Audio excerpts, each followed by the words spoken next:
je suis avec Patrick Sénécal, le grand Patrick.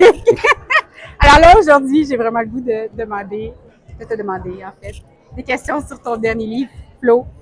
La question que tout le monde se pose, d'où t'es venue l'inspiration de te mettre dans la tête d'un enfant de 8 ans?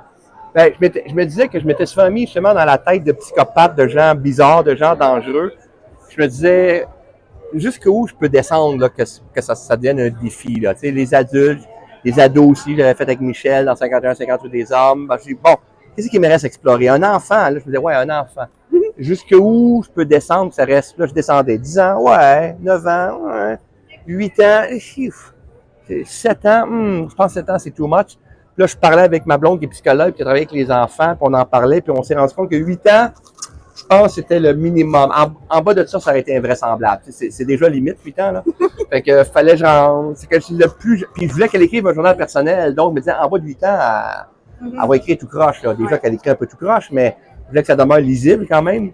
Fait que c'était ça. Le défi, c'était jusqu'où on peut descendre pour explorer la folie humaine de quelqu'un qui sait pas qu'il est folle en plus. Elle sait pas qu'elle a des problèmes de santé mentale. Mais elle en a. Clairement. Fait que c'est ça. C'était le défi de reculons le plus loin possible.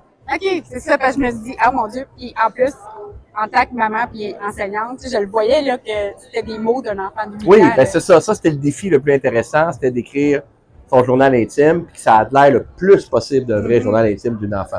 Ouais. Ça, c'était un défi parce qu'il fallait pas non plus que ça devienne emmerdant à lire parce que c'est écrit trop bébé là. Fait que je trouve l'équilibre entre ça a l'air d'un roman écrit d'un journal écrit par un enfant, mais il faut que ça soit le fun à lire pareil. C'est ça. En tout cas, mission accomplie. Ben, merci. Là, j'ai la question qui tue. Est-ce qu'il va y avoir une suite pour Florence? Ben, c'est-à-dire qu'avec la fin que j'ai faite, faut pas dire c'est quoi la fin, mais c'est sûr que la fin des dernières lignes, je me suis un peu peinturé dans le coin, dans le sens que j'annonce un peu que, regardez, manifestement, il va y avoir une suite. Donc, j'ai pas bien le choix. Oui. Il va falloir que j'en fasse une. Puis avant de faire cette fin-là, je me suis posé la question, j'attends, mais là, tu l'assumes-tu, là? Parce que si tu fais cette fin-là, c'est un statement, là. Bon. Puis genre, ouais, let's go. Mais je sais pas quand je vais la faire, parce que je veux laisser vieillir les personnages concernés, là. Je dirais pas qui. Je veux les laisser vieillir un peu avant de les retrouver. OK. Fait que ça sera pas le prochain, ça sera pas l'autre prochain non plus. OK. Ça va peut-être prendre 5-6 ans. OK. Fait qu'il faut être patient. Oui. OK. C'est ça. Je vais sortir d'autres choses en attendant. Mais celui-là, ouais. Je vais le sortir quand vous l'attendrez plus, en fait. Ben, c'est ça. Il va arriver out of nowhere. Oui. C'est ça. Exactement. J'aime ça. Bonne idée. C'est ça. Ben, un gros merci pour ton temps. Merci beaucoup. Merci tout le monde.